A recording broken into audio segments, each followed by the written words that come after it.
Hello बच्चों। बेटा, kinematics में फर्स्ट और सेकंड पार्ट हम डिस्कस कर चुके हैं बच्चों, जिसमें हमने बेसिक्स के बारे में बात की थी और ये बात की थी कि हमें इस यूनिट में क्या क्या चीज़ें स्टडी करनी है। और फिर जो सेकंड पार्ट था उसमें हमने स्टडी किया था अबाउट फ्रेम ऑफ रेफरेंस के बारे में बात की थी हमने।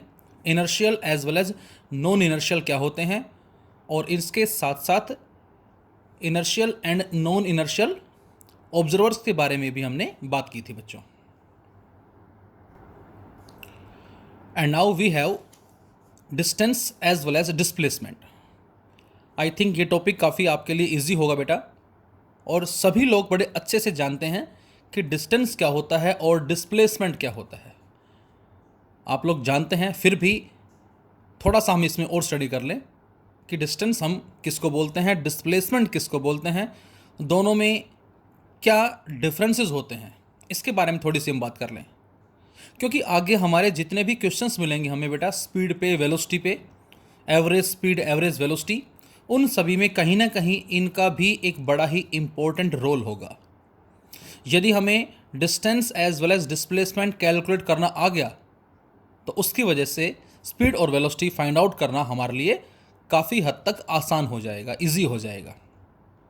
So let us start about distance as well as displacement. So first of all distance. Distance हमने किसको नाम दिया है? तो आंसर है बेटा, distance of an object in motion in a given time is the total path length traveled by the object in that time. कोई भी ऑब्जेक्ट जो है बच्चों, किसी भी गिवन टाइम में जो टोटल पाथ लेंथ या टोटल एक्चुअल लेंथ जिसको हम बोलेंगे उसको अचीव करता है, उसी को ही हमने डिस्टेंस का नाम दिया है। एग्जाम्पल के तौर पे यहाँ हमें एक डायग्राम नज़र आ रहा है और जिसमें हमने एज्यूम किया बेटा कि कोई एक पॉइंट ऑब्जेक्ट जो है वो चला सपोज ए से बी पे, और ए से बी तक उसने 4 मीटर डिस्टेंस को अचीव किया। उसके बाद वो पहुंच गया बी से सी पे, कितना अचीव किया? तो आंसर है 3 मीटर अचीव किया। तो इट मीन्स ए जो है वो उसका इनिशियल पॉइंट है और सी जो है बेटा वो उसका फाइनल पॉइंट है। तो ए और सी की जो एक्चुअल पाथ लेंथ, एक्चुअल कितना चला, वो कितना होगा? तो आंसर है 4 ये होगा बेटा और 3 ये होगा। So we can say the actual or we can say the total path length, that is 7 meter. So this 7 meter is the distance. If the journey starts from A and ends at C, यदि A से start होके C पे journey complete होती है और पहले A से B और उसके बाद B से C, ये हम बात कर रहे हैं, ना कि A से C। जो जर्नी है बेटा, मैं फिर रिमाइंड करवाता हूँ आपको, वो A से B है और उसके बाद B से C है। So the total path length when object moves from A to B and then from B to C is AB plus BC, that is 7 meter. लेकिन यदि मैं इसी क्वेश्चन में आपसे कहता हूं कि बेटा A से पहले B पे गया, B से C पे गया और फिर C से वापस A पे आया, अब बताएं टोटल पाथ लेंथ जो होगी, एक्चुअल लेंथ जो होगी वो क्या होगी? तो जरा देखें बेटा, ये यदि 4 है, ये यदि 3 है, तो ये कितना आएगा? तो ये आ जाएगा 5। तो इसका मतलब A से पहले गया B पे, उसके बाद B से C पे और उसके बाद फाइनली C से A पे।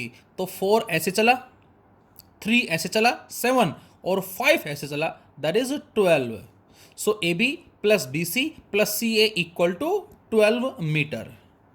तो जब भी हम एक्चुअल पाथ लेंथ की बात करते हैं travelled by the object in the interval of time, उसी को ही बच्चों हमने डिस्टेंस का नाम दिया है, and which is a scalar quantity जो कभी भी जीरो नहीं होगी एज वेल एज नेगेटिव नहीं होगी। डिस्टेंस कभी भी जीरो नहीं होगा। हाँ, वो बात और है कि ऑब्जेक्ट चला ही नहीं, रेस्ट के अंदर ही है, तो यदि ऑब्जेक्ट रेस्ट में है तो उसका डिस्टेंस भी क्या होगा? जीरो होगा। लेकिन यहाँ जो हम बात कर रहे हैं वो बेटा मूविंग ऑब्जेक्ट के बारे में बात कर रहे हैं। यदि मोशन है तो डेफिनेटली डिस्टेंस होगा ही होगा। So this is the distance which is a scalar quantity जो कि ना तो ज़ीरो होगा ना ही नेगेटिव होगा, और जो एक्चुअल पाथ लेंथ है, टोटल पाथ लेंथ जो होगी इनिशियल पॉइंट और फाइनल पॉइंट के बीच में, उसी को ही हमने डिस्टेंस का नाम दिया है। Now what we can say about the displacement. Displacement, change in place, जो ऑब्जेक्ट का प्लेस चेंज हो रहा है बेटा, उसी को ही हमने डिस्प्लेसमेंट का नाम दिया है। डिस्प्लेस हो जाना, शिफ्ट हो जाना। और in other words we can say, जो हमें अक्सर बुक्स में भी स्टेटमेंट लिखी हुई मिलती है, क्या, the shortest distance between initial point and final point. बच्चों इनिशियल पॉइंट, ये बड़ा थोड़ा ध्यान से देखें, इनिशियल पॉइंट और फाइनल पॉइंट के बीच का जो शॉर्टेस्ट डिस्टेंस होगा, सबसे छोटा डिस्टेंस होगा, उसी को ही बेटा हमने नाम दिया है डिस्प्लेसमेंट का। जो शॉर्टेस्ट डिस्टेंस होगा इनिशियल पॉइंट और फाइनल पॉइंट के बीच में, that is known as displacement. जैसे इसकी बात करें हम, ये ए से बी है और ये बी से सी है, so this is the initial point and this is the final point. Object A से पहुंचा सी पे, वो पहले गया ए से बी पे गया बेटा, फिर बी से सी पे गया। हो सकता है उस ऑब्जेक्ट ने सी पे पहुंचने के लिए कोई और दूसरा रास्ता चुना हो। किस तरह से, कुछ इधर गया, कुछ इधर गया, कुछ इधर गया और कुछ इधर आया, इस तरह से भी हो सकता है। हो सकता है उसने कोई घुमावदार रास्ता चुना हो, इस तरह से। तो बेटा इस ए से सी पे पहुंचने के बहुत सारे रास्ते हो सकते हैं। इसका आप एग्जाम्पल समझ सकते हैं कि आप अपनी स्कूल के अंदर बैठे हैं और कोई भी रूम जो है जिसमें आपका सेक्शन को अलॉट किया गया है, may be 11th section, 12th section जो भी है, तो आपका 11th T1 सेक्शन जो है, और हमने माना कि स्कूल बिल्डिंग में उसका रूम नंबर जो अलॉट हुआ वो 52 हुआ, तो 52 रूम नंबर में आप बैठे हैं। अब आप बच्चों ये सोचें कि उस रूम में रिसेप्शन एरिया से आने के कितने रास्ते हैं। बहुत सारे रास्ते हैं। एक स्टेयर्स की हेल्प से है, जो जस्ट स्टेयर्स आपके रूम के पास है, एक राइट साइड में स्टेयर है, एक कॉर्नर में स्टेयर है और एक दूसरे कॉर्नर में स्टेयर है। तो आई थिंक 4 से 5 वेज हैं उस रूम में आने के फ्रॉम द रिसेप्शन एरिया। लेकिन मैं आपसे ये कहूं, उस रिसेप्शन से उस रूम में आने का शॉर्टेस्ट डिस्टेंस क्या होगा, तो बच्चों हमारा एक ही आंसर होगा, क्या, कि हम उस रिसेप्शन को उस रूम से एक स्ट्रेट लाइन पाथ में डायरेक्ट ज्वाइन कर देंगे, और वही हमारा डिस्प्लेसमेंट होगा बच्चों। तो बेटा इस ए से सी पे पहुंचने का रास्ता एक ये हो गया पाथ 1, एक ये हो गया पाथ 2, एक ये हो गया पाथ 3। लेकिन मैं आपसे कहूं बेटा ए से सी का शॉर्टेस्ट डिस्टेंस क्या होगा, तो स्ट्रेट लाइन जो है this one A C, and this A C is known as displacement. जबकि ए से सी का डिस्टेंस कितना था, 7 मीटर, डिस्प्लेसमेंट कितना है बच्चों, 5 मीटर। और ये जो शॉर्टेस्ट डिस्टेंस होगा इनिशियल और फाइनल, जिसको स्ट्रेट लाइन पाथ से हम हमेशा रिप्रेजेंट करेंगे, इसी को ही बच्चों हम नाम देंगे डिस्प्लेसमेंट का। So change in place, displacement, and it is the shortest distance travelled by the object between initial to final point. Initial और फाइनल पॉइंट के बीच का जो शॉर्टेस्ट डिस्टेंस है बच्चों, दैट इज डिस्प्लेसमेंट। और हम ऐसे भी कह सकते हैं, change in position of object in a particular direction, change in position of object in a particular direction, and it is represented by a vector drawn from initial to final position of object. Displacement is the change in position. Displacement कुछ और ना होके ये change in position को ही represent कर रहा है उस ऑब्जेक्ट की किसी भी पर्टिकुलर डायरेक्शन में, और जिसको बच्चों हम रिप्रेजेंट कैसे करेंगे, by a vector drawn from initial to final position. जैसा मैंने बताया आपको कि डायरेक्ट जो हम एक स्ट्रेट लाइन शो कर रहे हैं, इस स्ट्रेट लाइन का मतलब एक तरह से एरो लगा देंगे तो ये वेक्टर ही बन जाएगा हमारा, इससे हम इसको रिप्रेजेंट करेंगे। देखें जरा डिस्प्लेसमेंट हम किस तरह से फाइंड आउट करते हैं। तो इसके लिए बच्चों हम क्या लेके चलते हैं, initial as well as final position जो है वो लेके चलते हैं, और जरा देखें वेक्टर अलजेब्रा को यूज करके किस तरह से हम डिस्प्लेसमेंट की वैल्यू को फाइंड आउट कर सकते हैं। तो इसके लिए हमने एक प्लेन सिस्टम कंसिडर किया, और यहां पर बेटा हमने एक पार्टिकल एज्यूम किया जिसकी p जो है वो इनिशियल पोजीशन है, so p be the initial position of the particle, और इसका ओरिजिन के रेस्पेक्ट में जो पोजीशन वेक्टर है that is r1। And what is the meaning of position vector? The vector which gives us the exact position of a point is known as position vector. जैसे आप mathematics के अंदर पढ़ते हैं, suppose this is X axis and this one is Y axis. Suppose 0 1 2 3 4 2 4 6 8 suppose, और मैं आपसे कहता हूं बेटा क्या कि जो पॉइंट P है, इस पॉइंट P के बताएं कोऑर्डिनेट्स क्या होंगे जो कि एक्स वाई प्लेन के अंदर है। तो आपका आंसर होगा बच्चों क्या कि पॉइंट P का जो x कोऑर्डिनेट है बच्चों वो होगा 2, और y कोऑर्डिनेट क्या होगा बेटा 6, और इस P को हमने ज्वाइन कर दिया O के साथ कुछ इस तरह से, और इसको नाम दिया बेटा r1 वेक्टर का, और मैं लिख सकता हूं क्या this r1 vector equal to 2i plus में 6j। तो ये r1 क्या है बेटा? ये r1 हमें पॉइंट P की एग्जैक्ट लोकेशन बता रहा है। ये बता रहा है कि पॉइंट P जो है वो x एक्सिस से 2 डिस्टेंस पे होगा और y एक्सिस से 6 डिस्टेंस पे होगा, whatever be the unit, metre में है, सेंटीमीटर में है, जिसमें भी है। तो ये हमारे पास कहलाएगा पोजीशन वेक्टर, और ये उस पार्टिकल की इनिशियल पोजीशन है। सेम इसी तरह से बच्चों यहाँ पर P जो x y और z कोऑर्डिनेट्स हमने मान लिए वो x1 y1 z1 है, जो कि पॉजिटिव या नेगेटिव हो सकते हैं, वो हमें क्वेश्चंस में गिवन होंगे। तो this is the initial position of the particle. और सपोज करें वो इस P से कहाँ शिफ्ट हो गया बेटा? Q पे शिफ्ट हो गया, and this Q is the final position. तो इसको हम बोल सकते हैं बच्चों क्या? That is final position. और इस P को बोल सकते हैं बच्चों क्या हम? That is initial position.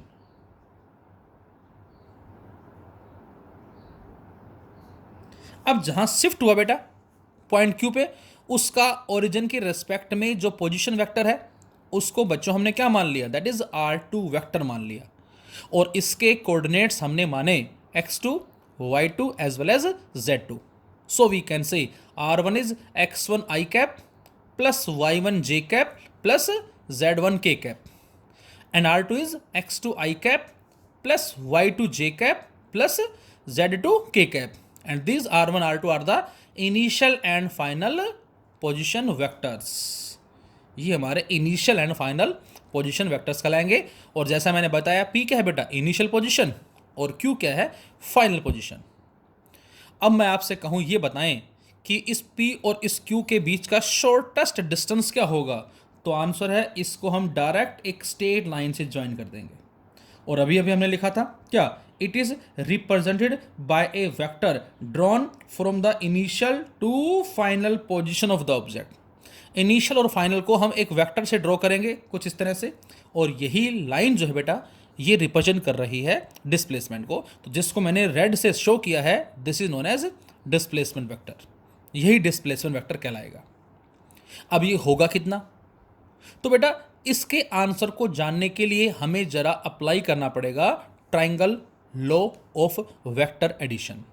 अब जरा वेक्टर में जाएं और सोचें कि triangle law of vector addition हमसे क्या कहता है, जिसको हेड टेल कॉम्बिनेशन का भी नाम दिया था। मैं एक बार आपको रिवाइज करवाना चाहूंगा।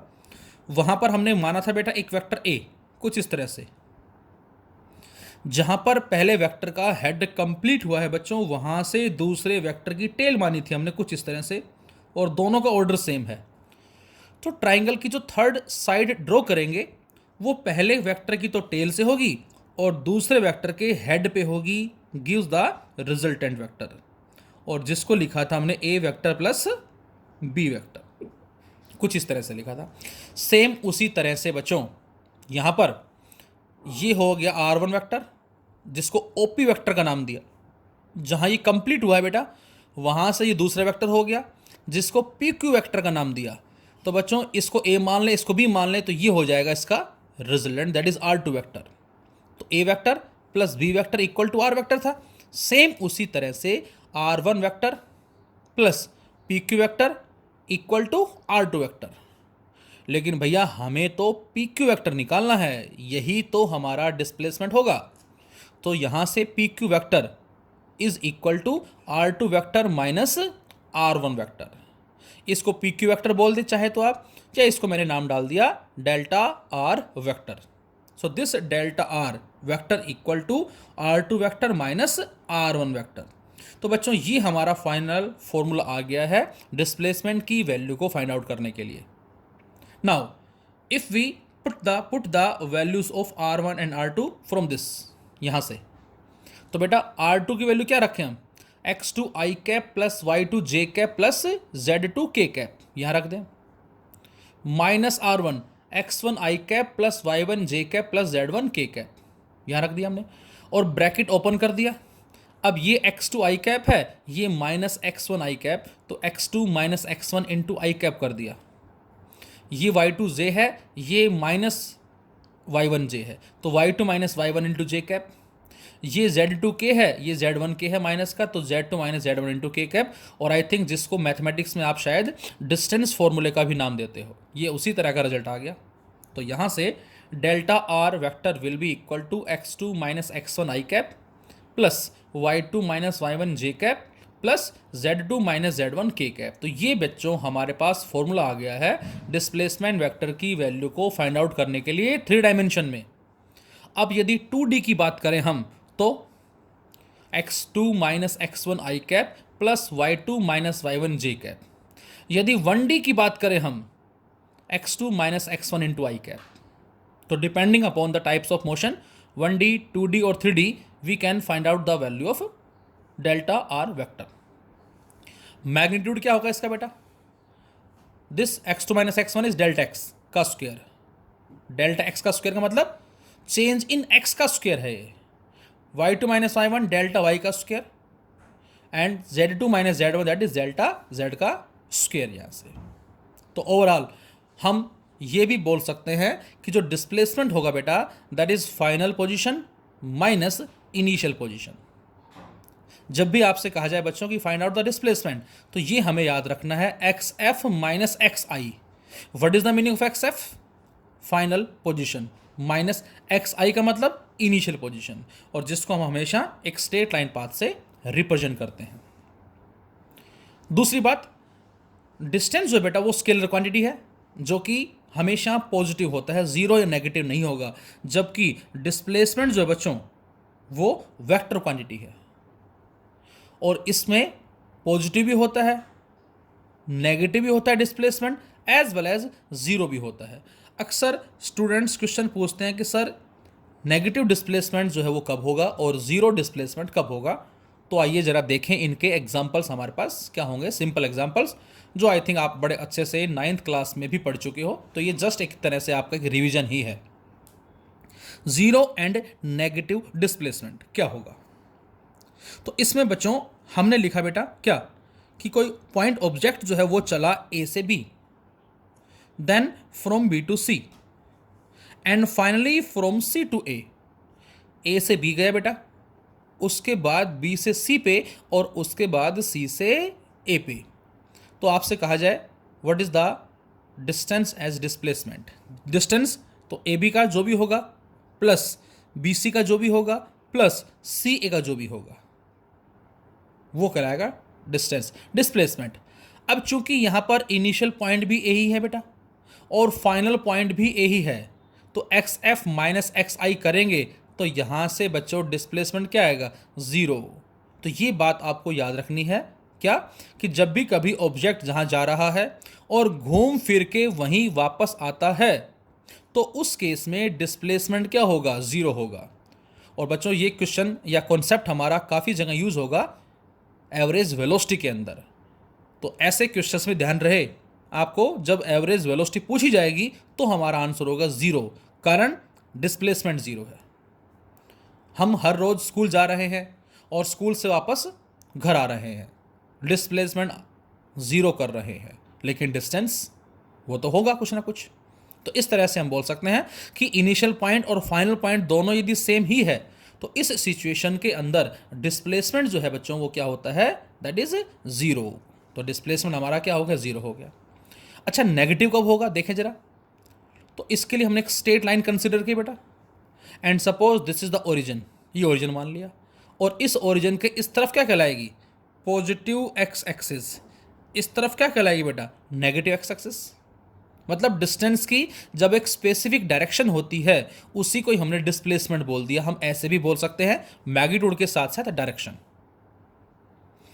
तो बेटा और हमने माना कि किसी पॉइंट ऑब्जेक्ट या किसी पार्टिकल की जो ए है वो इनिशियल पोजीशन है और जिसके कोऑर्डिनेट्स कितने हैं, 30, मतलब पॉइंट ए ओरिजिन से 3 मीटर डिस्टेंस पे है, ये हमने मान लिया।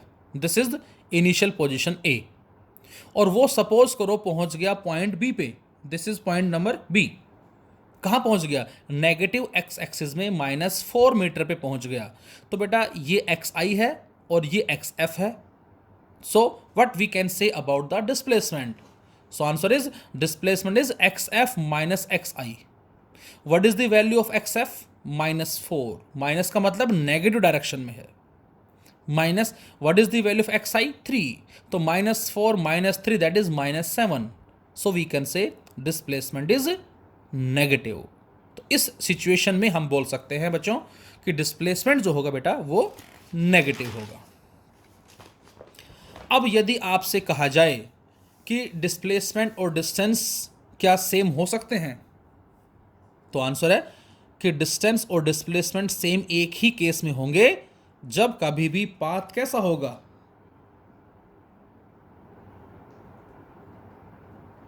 स्ट्रेट लाइन होगा। मतलब ये कि मैं कहता हूं हम चले ए से बी पे कितना, 4 मीटर, तो बताओ ए से बी का डिस्टेंस कितना है और डिस्प्लेसमेंट कितना है। तो आंसर है डिस्टेंस भी 4 होगा और डिस्प्लेसमेंट भी 4 होगा। तो बेटा इस सिचुएशन में डिस्टेंस और डिस्प्लेसमेंट दोनों इक्वल हैं। लेकिन हम पहुंच गए सी पे, जो अभी हमने पीछे एग्जांपल लिया था 3। इस सिचुएशन में डिस्टेंस तो 7 है बेटा, लेकिन डिस्प्लेसमेंट कितना होगा, 5। तो इसका मतलब यहां पर जो 5 है वो 7 से लेस है। तो 5 displacement 7 distance. So we can say finally displacement is less than or equal to distance। या तो ये इससे लेस रहेगा या इसके बराबर होगा, कभी भी ये इससे ज़्यादा नहीं होगा। ये हमारा 1 मार्क में एग्जाम में आता है। Under what condition distance travelled by the object or particle is equal to displacement. किस कंडीशन में जो डिस्टेंस उस पार्टिकल के द्वारा ट्रेवल किया जा रहा है वो बच्चों डिस्प्लेसमेंट के इक्वल है, तो हमारा आंसर होगा under straight line motion. Straight line motion है लेकिन कोई मुड़ाव ना हो, एग्जैक्टली सीधा चले। इन कंक्लूजन में हम क्या कह सकते हैं, जो भी हमने लिया था, ए इनिशियल पोजीशन है किसी पार्टिकल की, बी फाइनल पोजीशन है पार्टिकल की। वो ए से बी पहुंचा कैसे, इस तरह से घुमावदार रास्ते से, इससे पहुंचा दूसरे घुमावदार रास्ते से, इस पे पहुंचा पहले इधर गया और फिर इधर गया।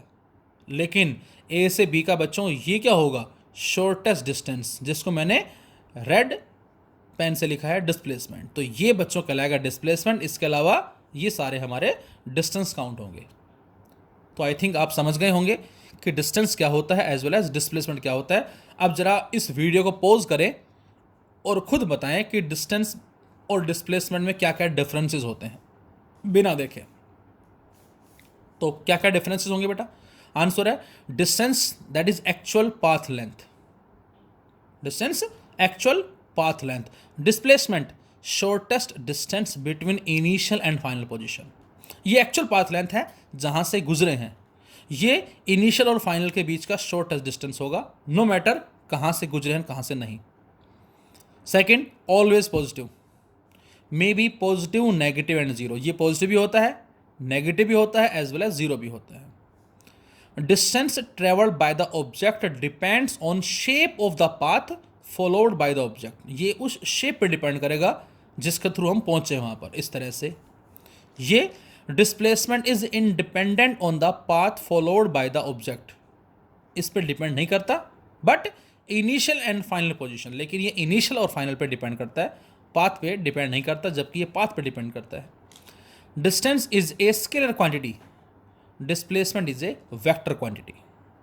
तो ये हमारे पास डिस्टेंस और डिस्प्लेसमेंट में डिफरेंसेस हैं। एक हमने इजी सा क्वेश्चन लिया और इसमें माना हमने क्या कि कोई एक पॉइंट ऑब्जेक्ट या कोई एक पार्टिकल है बेटा, और वो एक सर्कल में मूव कर रहा है जिसका रेडियस हमने आर मान लिया। किस तरह? तो आंसर है से एंटी क्लॉक वाइज डायरेक्शन। हमें उस पार्टिकल का distance as well as displacement बताना है। कब? जब वो पहुंचा ए से बी, ए से सी, ए से डी, ए से वापस ए।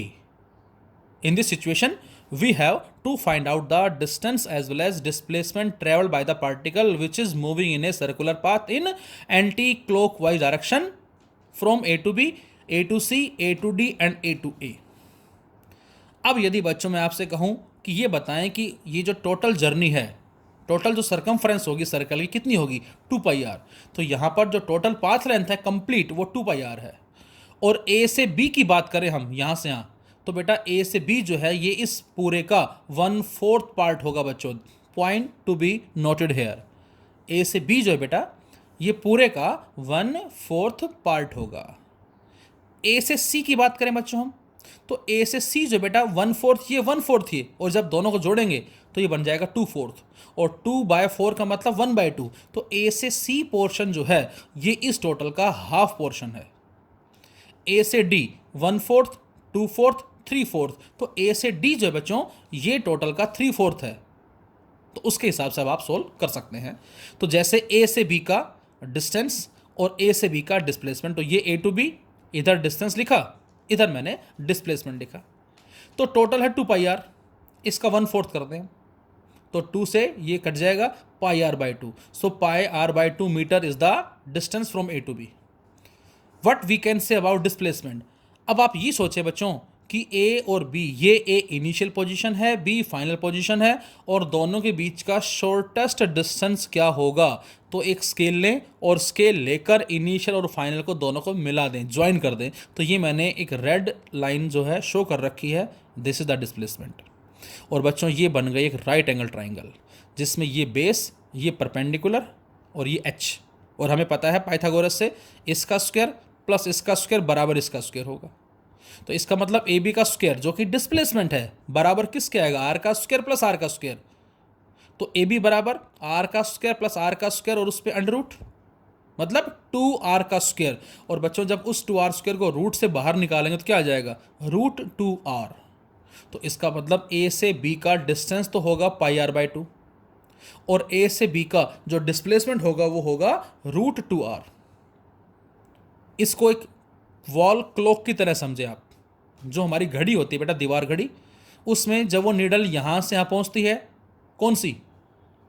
मिनट हैंड वाली। उसमें एक हावर हैंड वाली होती है, एक मिनट हैंड होती है और एक सेकंड हैंड। तो मिनट हैंड वाली जब यहाँ पहुँचती है तो 15 मिनट्स होते हैं, जब वो यहाँ पहुँचती है तो 30 मिनट्स होते हैं, यहाँ पहुँचती है तो 45 मिनट्स और यहाँ पहुँचती है तो 60 मिनट या 1 आवर। तो हमें जो क्वेश्चंस मिलेंगे आगे स्पीड और वेलोसिटी से रिलेटेड, उसमें क्लॉक के क्वेश्चंस मिलेंगे बेटा। 6 AM टू 6:15 AM, सुबह 6 से 6:15 के बीच बताओ एवरेज स्पीड या एवरेज वेलोसिटी क्या होगी उस निडल के रेस्पेक्ट में। 6 से 6:30 के लिए बताओ, 6 से 6:45 के लिए बताओ। इस तरह से क्वेश्चंस मिलेंगे और वहाँ बच्चों हमारा यही कॉन्सेप्ट यूज़ होगा बेटा। तो प्लीज़ इसको ध्यान से देखें। एक चीज़ हमेशा याद रखें बच्चों, लाइफ के अंदर बेशक से कोई भी कॉन्सेप्ट आपको कितना ही अच्छा क्यों ना आता हो, कितना ही बेस्ट क्यों ना आता हो, लेकिन जब भी कभी आपको कुछ सुनने का मौका मिले, मे बी वो आपका नॉन पर्सन है या वो अननोन पर्सन है, तो ज़रूर उसकी बातों को ध्यान से सुने। हमें नहीं पता कि कौन सी बात कहाँ नई हमें मिल जाए।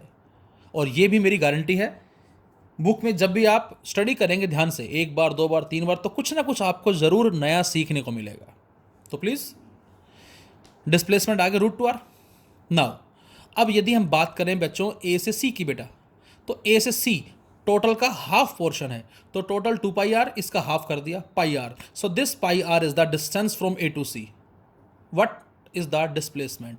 तो बेटा ये इनिशियल ये फाइनल दोनों को डायरेक्ट ज्वाइन कर दो, स्ट्रेट लाइन पाथ, और बच्चों ये बन गया डायमीटर। तो इस सिचुएशन में जो डायमीटर है वही डिस्प्लेसमेंट कहलाएगा। ये आर दैट इज 2r। तो 2r बोल दें इसको हम, या इसको आप d भी लिख सकते हैं, डायमीटर भी लिख सकते हैं। तो this diameter is the displacement, or we can say 2r is the displacement. A से D 1/4, 2/4, 3/4, तो A से D का डिस्टेंस होगा 2 पाई r इंटू 3/4, कट जाएगा इससे 3 पाई r बाई 2। और बच्चों A से D का डिस्प्लेसमेंट क्या होगा, फिर से दोनों को ज्वाइन कर दिया स्ट्रेट लाइन से, ये r है, ये r है, ये कितना आएगा पाइथागोरस से √2r, तो डिस्प्लेसमेंट इज अगेन √2r। और A से A 2 पाई r का 4/4 2 पाई r, और A से A का डिस्प्लेसमेंट इज 0, तो ये आ जाएगा 0। तो ये हमारा था all about distance as well as displacement. और इस कॉन्सेप्ट को जैसा मैंने बताया आपको कि हमें क्लॉक के क्वेश्चंस मिलेंगे, जो मिनट हैंड है उसकी लेंथ हमें गिवन होगी, 4 सेंटीमीटर है, 5 सेंटीमीटर है, और वो चल रही है, तो हमें उस मिनट हैंड की average speed as well as average velocity calculate करनी है 6 से 6:15 के लिए, 6 से 6:30 के लिए वो AM टू AM पूछता है या AM टू PM पूछता है, उसके हिसाब से हम आंसर देंगे यहाँ से ना। Thank you.